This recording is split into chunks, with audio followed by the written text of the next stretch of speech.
Tentu banyak yang sudah mendengar tentang bonus demografi, kondisi di mana lebih dari separuh penduduk suatu negara berada pada usia produktif. Karena kita, generasi muda, bukan sekedar bonus, kita adalah jawaban atas tantangan masa depan. Ini adalah kekuatan kita sebagai generasi muda, kita harus selalu siap. Anak mudanya dari dulu siap, bos.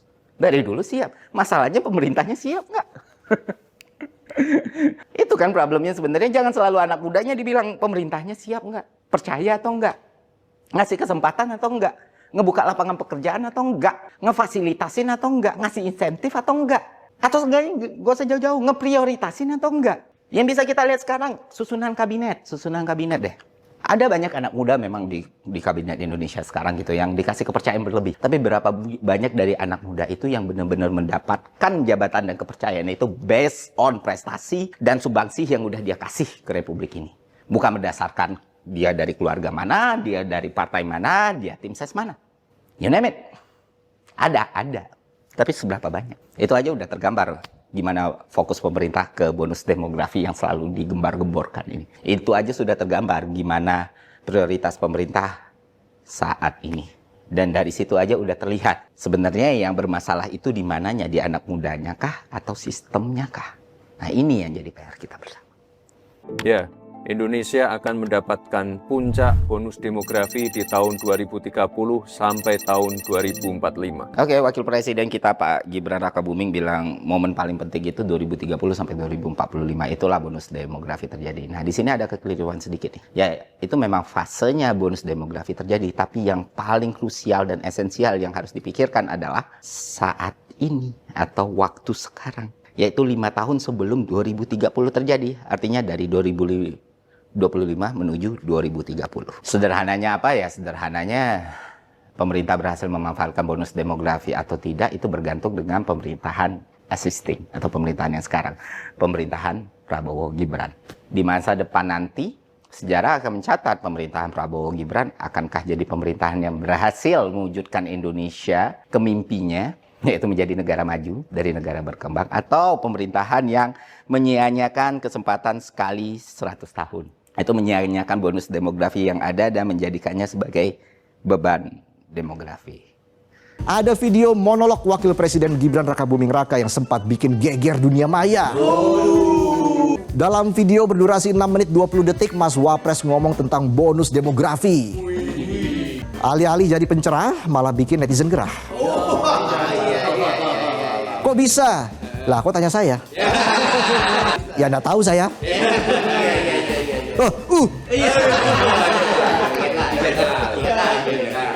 Katanya sih kita punya berkah besar pada tahun 2030 sampai 2045, penduduk usia produktif yang melimpah. Tapi netizen langsung nimpalin, berkah apa ya, nyari kerja aja susah. Netizen pun langsung gaspol di kolom komentar, ngomong soal bonus demografi tapi lapangan kerja makin sempit. Yang profesional kalah sama yang punya kenalan ordal. Yang mau aktif di kreatif industri, pemerintahnya lebih tertarik pakai AI. Bonus demografi tanpa bonus kerjaan ibarat punya cangkul tapi nggak punya lahan. Atau kayak punya portofolio panjang lebar, tapi yang dipanggil malah sepupunya bos besar. Tapi tetap harus kita kasih apresiasi. Namanya juga anak muda, minimal Mas Gibran bikin konten walaupun endingnya dibully netizen. Di YouTube, video monolog Mas Wapres cuma dapat 7.600 like. Sementara dislike-nya 84.000. Waduh, sakit sih tapi nggak berdarah. Apa yang salah ya? Kok tanya saya? Ya nggak tahu saya. Kalau boleh saran nih Mas Gibran, daripada bikin video monolog, kenapa nggak ajak anak muda kerja bareng? Minimal dikasih peluang, pasti sudah senang itu ya. Ya paling tidak mengurangi komen negatif, dan siapa tahu nanti kalau bikin video lagi, like-nya lebih banyak daripada dislike-nya. Jangan jadi bintang konten, tapi buat perubahan nyata yang keren. Dan di tengah segala disrupsi, rakyat butuh aksi. Tapi rakyat tetap berterima kasih, meski yang dikasih cuma pidato atau monolog tanpa solusi. Terima kasih sudah jadi narator dongeng pengantar mimpi. Kita harus punya mimpi besar dan keberanian untuk melakukan terobosan. Kita lihat sendiri saat ini, banyak anak-anak muda kita yang sudah tampil di garis depan. Kemarin saya menonton film Jumbo, hasil karya animator muda Indonesia, yang saat ini sudah menembus 4 juta penonton. Timnas U17 kita untuk pertama kalinya lolos via kualifikasi ke Piala Dunia dan menjadi satu-satunya wakil dari Asia Tenggara. Generasi muda memiliki proporsi yang lebih besar sehingga memiliki pengaruh signifikan dalam menentukan arah kemajuan. Ini adalah peluang besar kita, ini adalah kesempatan emas kita. Berarti nggak cuman sekedar ngomong di depan kamera nih, harus ada tindakan konkret yang dilakukan oleh negara kita, khususnya oleh pemerintah kita. Nah, bagaimana dengan anak muda kita? Ini juga yang sering kali gue kritisi ketika ngomongin bonus demografi, Indonesia emas, Indonesia maju, bla bla bla bla. Semuanya itu ditekankan bahwa semua tergantung anak muda, siap atau tidak, ready atau enggak, concern atau tidak, dan lain sebagainya. Seakan-akan masalah di Indonesia ini adalah masalah anak mudanya. Itu film Jumbo tuh yang dibawa tuh. Itu dikerjain 5 tahun oleh Visi Nema sama Rian. Shout out, keren banget, dan hasil jadi salah satu film dengan jumlah penonton terbanyak sepanjang masa di Indonesia. Atau Timnas U17 dengan sepak bola kita yang masih carut-marut ya di level domestik nih ya. Kita nggak ngomongin Timnas ya. Di level pengembangan bakat gitu ya. Yang kita sama-sama tahu mereka berhasil masuk ke final Piala Dunia dengan excellent gitu. Itu juga sebuah indikator atau sebuah sinyal yang positif tentang anak muda kita. Terus kita bisa lihat juga nih, di luar itu semua ada ratusan ribu lulusan luar negeri yang siap berkontribusi, siap memberikan yang terbaik buat bangsa dan negara. Dan banyak di antara mereka itu lulusan Ivy League. Itu banyak sekali gitu. Dan yang paling dekat aja, yang paling dekat nih, yang anak-anak Malaka gitu. Ada Rizky, CEO-nya Humans, parfum paling laku di Indonesia sekarang. Ada Fathia Izzati, vokalisnya Reality Club, yang konsernya udah keluar negeri. Ada Jerome Pauline gitu loh, yang punya banyak sekali unit usaha dan berhasil menyerap banyak sekali tenaga kerja gitu dengan apapun yang dia buat. Dan dia mulai semuanya dari nol. Dan gue yakin kalian kenal banyak sekali anak muda yang potensial dan luar biasa sekali. Ini adalah kesempatan emas kita untuk mengelola bonus demografi agar bukan menjadi sekedar bonus, bukan menjadi sekedar angka statistik yang fantastis, tapi justru sebagai jawaban untuk masa depan Indonesia, di mana faktor penentunya ada di teman-teman semua. Oke, kita bikin apa? Kita ngomongin sesuatu yang sama persis diomongin sama beliau ya. Ya udah, cuman kita nggak usah pakai prompter, kita nggak usah pakai editan yang kayak text everywhere gitu loh, dan nggak usah pakai soundtrack, nggak usah. Kita bikin simple aja, no prompter, one shot. Oke, let's go, mari mulai. Lu ngapain, Nat? Oh ya udah.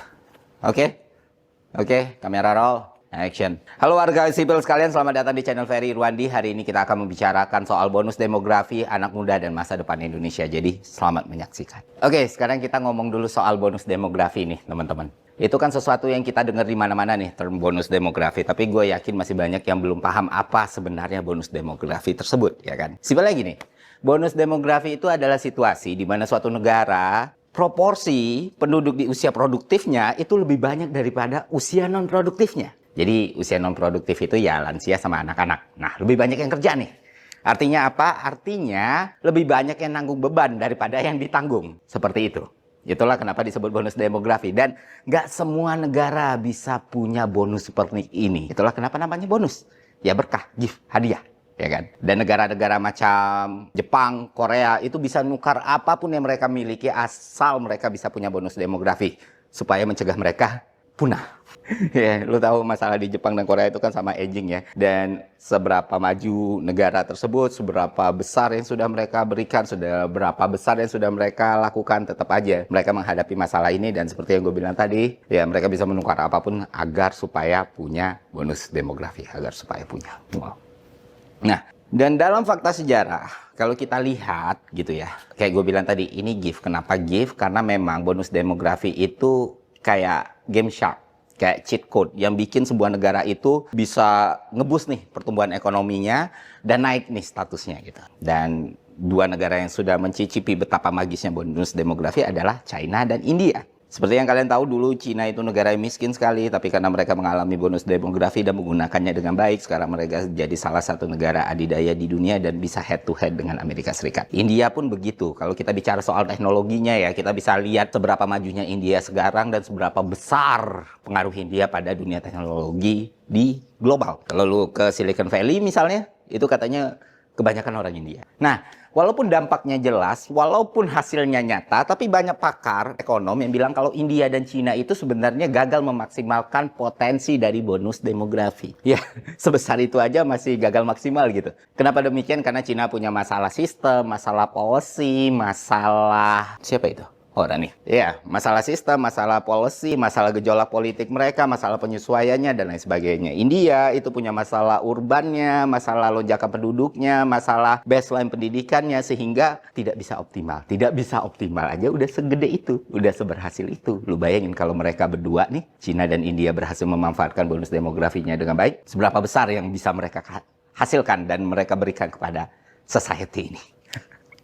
Nah, menariknya di sini teman-teman. Banyak pakar dan banyak analis maksud gue, yang juga menganggap bahwa ada satu negara yang punya potensi melebihi India dan Cina dalam memanfaatkan bonus demografinya. Karena faktor geopolitik, sistem, baseline pendidikan itu tadi, situasi yang lebih kondusif, dan masyarakat yang memang dianggap lebih bisa memanfaatkan dan mengoptimalkan bonus yang tadi udah kita jelasin. Negara itu ada di Asia Tenggara dan dikenal dengan nama Indonesia. Itulah kenapa kalau 5-10 tahun yang lalu lu buka YouTube ya, lu bakal ngelihat sendiri banyak banget bule-bule pakar-pakar yang ngebahas soal Indonesia gitu loh. Indonesia, ya itulah kalau take long shot ya. Indonesia itu negara yang bakal jadi powerhouse di ekonomi dunia. Negara yang akan melampaui Jepang, Korea, dan lain sebagainya. Dan itu bukan siapa jempol semata. Orang-orang ngomong itu bukan cuma nyari sense dan engagement, tapi emang ada dasarnya. Nah, masalahnya adalah keberhasilan Indonesia itu nggak turun dari langit. Itu harus diupayakan, diusahakan, dan dikondisikan. Kayak itu terwujud supaya bonus demografi ini tidak menjadi bencana demografi. Dan pemain kunci di sini jelas seperti yang sering digembar-gemborkan oleh pemerintah adalah anak muda Indonesia. Tapi pemerintah suka luput menyebut satu hal yang lebih penting daripada anak muda Indonesia, yang menentukan keberhasilan kita memanfaatkan bonus demografi ini berhasil atau tidak. Dan tak lain tak bukan adalah pemerintah yang berkuasa. Oke. Mungkin teman-teman semua ya udah memahami nih arti bonus demografi, ya kan? Tapi gue harus ngejelasin ke teman-teman kalau bonus demografi itu bukan outcome atau output, tapi tools. Itu alat, itu kendaraan. Kendaraan yang mengantarkan Indonesia menuju mimpinya. Indonesia yang sekarang itu negara berkembang, bermimpi menjadi negara maju. Dan karena kita punya bonus demografi, maka mimpi itu terlihat nyata gitu dan bisa diraih gitu. Ya kan? Nah, itulah kenapa bonus demografi tadi memang harus diupayakan sebaik mungkin. Karena inilah kendaraan kita menuju status negara maju tersebut. Nah, kalau kita turunin lagi, negara berkembang apa, negara maju apa, indikatornya apa, itu lebih gampang lagi. Suatu negara disebut negara berkembang ya ketika pendapatan per kapitanya dinilai sekian. Suatu negara disebut negara maju ketika pendapatan per kapitanya dinilai sekian. Karena Indonesia itu berkisar 4.580. Ya, status kita masih jadi negara berkembang. Kita mau jadi negara maju, ya kita harus bisa naikin 4.580 itu menuju 13.000. Baru kita dikategorikan sebagai negara maju. Nah, kayak gimana cara naiki pendapatan per kapita itu? Artinya pertumbuhan ekonomi kita juga harus naik nih. Kita nggak bisa tetap berkisar di 5%, 5,2 atau 5,3. Kita harus bisa menuju 7% atau bahkan mungkin 8%. Nah, cara naiki pertumbuhan ekonomi nih, gue kasih hitungan paling simpel. Ya salah satunya ngegedein volume GDP kita dan pastikan pertumbuhan GDP kita itu lebih besar daripada jumlah penduduk kita. Maka pertumbuhan ekonomi kita bisa naik.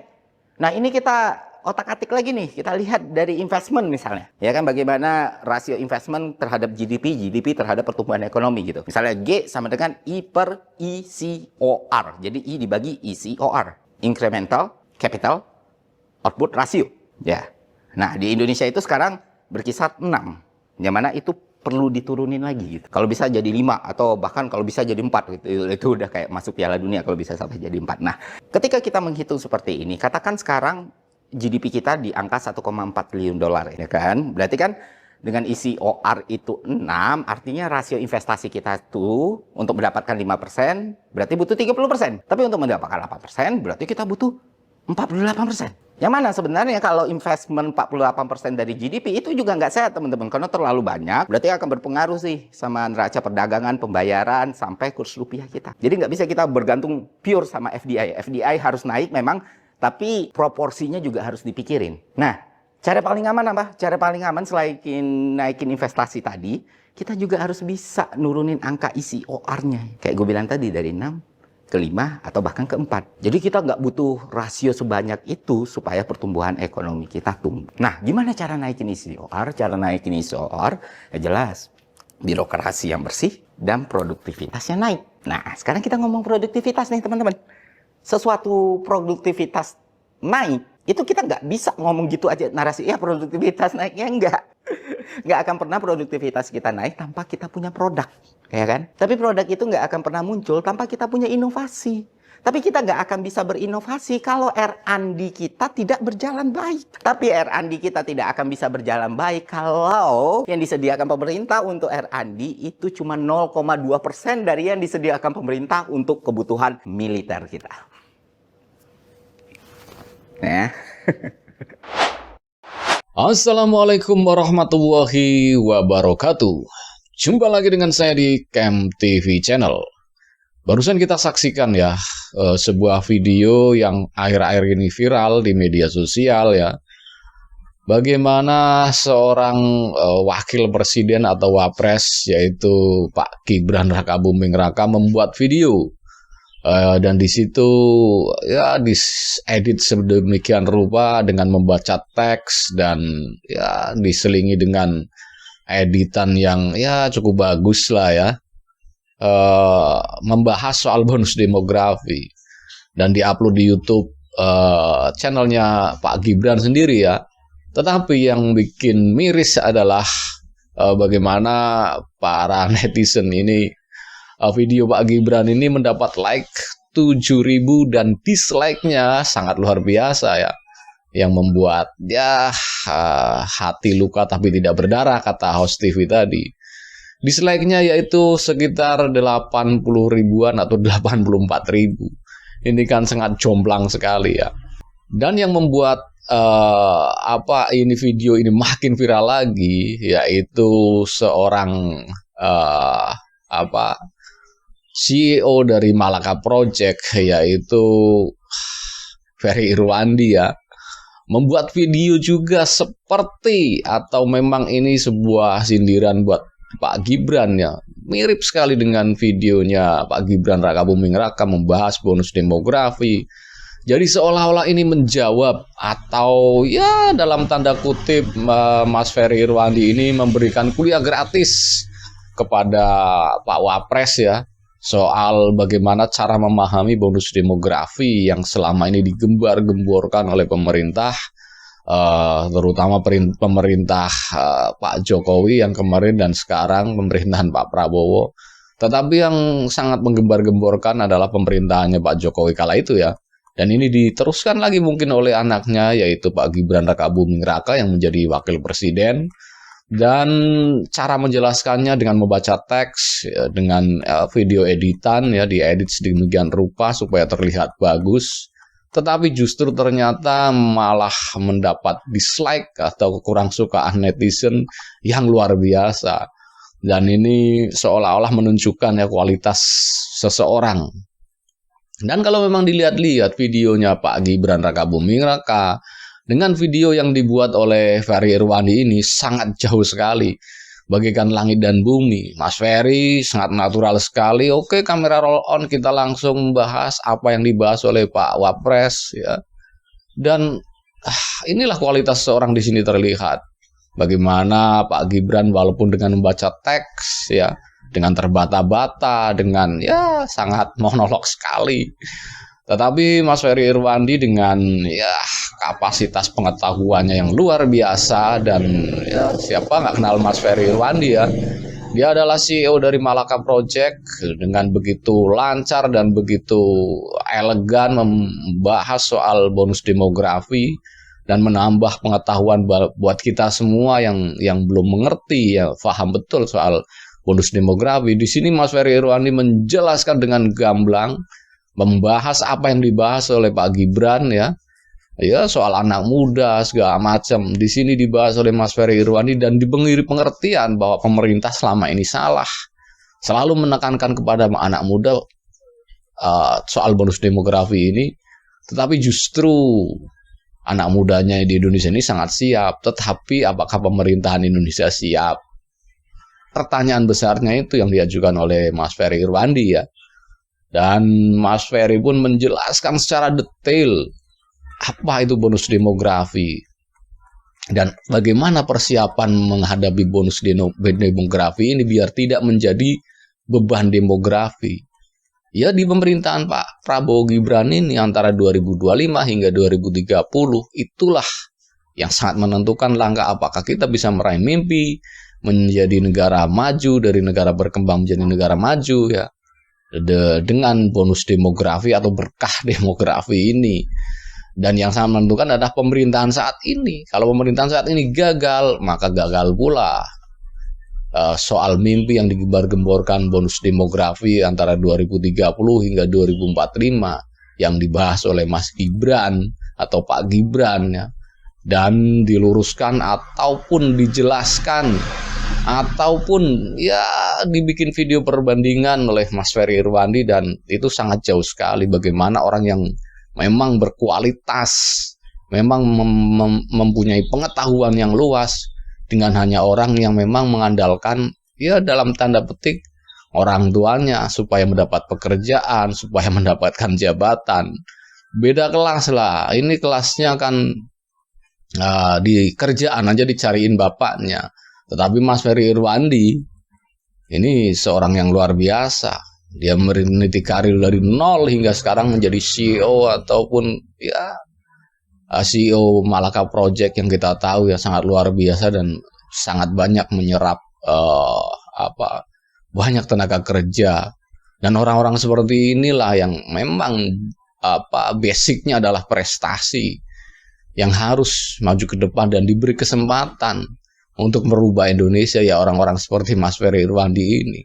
Bukan orang-orang yang memang diproyeksikan oleh orang tuanya karena orang tuanya seorang penguasa, karena orang tuanya saat ini berkuasa, ataupun karena ya orang tuanya memang berpengaruh di negeri ini. Itu loh. Harusnya yang dikasih kesempatannya adalah anak muda yang memang benar-benar berprestasi. Basicnya adalah prestasi, bukan basicnya adalah dia dari keluarga siapa. Dan itu pun ditekankan oleh Mas Ferry Irwandi tadi ya, di video di depan tadi. Dan bagaimana pendapat Anda soal video Pak Gibran Rakabuming Raka dengan videonya Mas Ferry Irwandi? Kalau saya menilai ini sangat jauh sekali, antara langit dan bumi lah. Udah kelihatan sekali dari gaya bicaranya saja. Orang sudah terlihat ini orang berpengetahuan luas atau tidak, itu kelihatan sekali. Dan tanpa teks, begitu natural, begitu lancar sekali menjelaskan apa itu bonus demografi. Dan saya sebagai orang awam lebih mengerti apa yang dijelaskan oleh Mas Ferry Irwandi daripada yang dijelaskan atau dijelaskan ya oleh Pak Wapres tadi. Oke, mungkin cukup sekian dulu. Bagi Anda yang menonton video ini video perbandingan ya antara Pak Wapres dengan ya seorang CEO dari Malaka Project. Kalau menurut saya ini sangat jauh sekali lah ya. Secara ilmu pengetahuan pun jauh. Oke. Dan bagaimana menurut Anda? Silakan tulis komentar Anda di kolom komentar yang tersedia. Dan bagi Anda yang belum subscribe, silakan subscribe supaya dapat bonus tontonan video terbaru setiap harinya dari Camp TV Channel. Wassalamualaikum warahmatullahi wabarakatuh. Salam waras.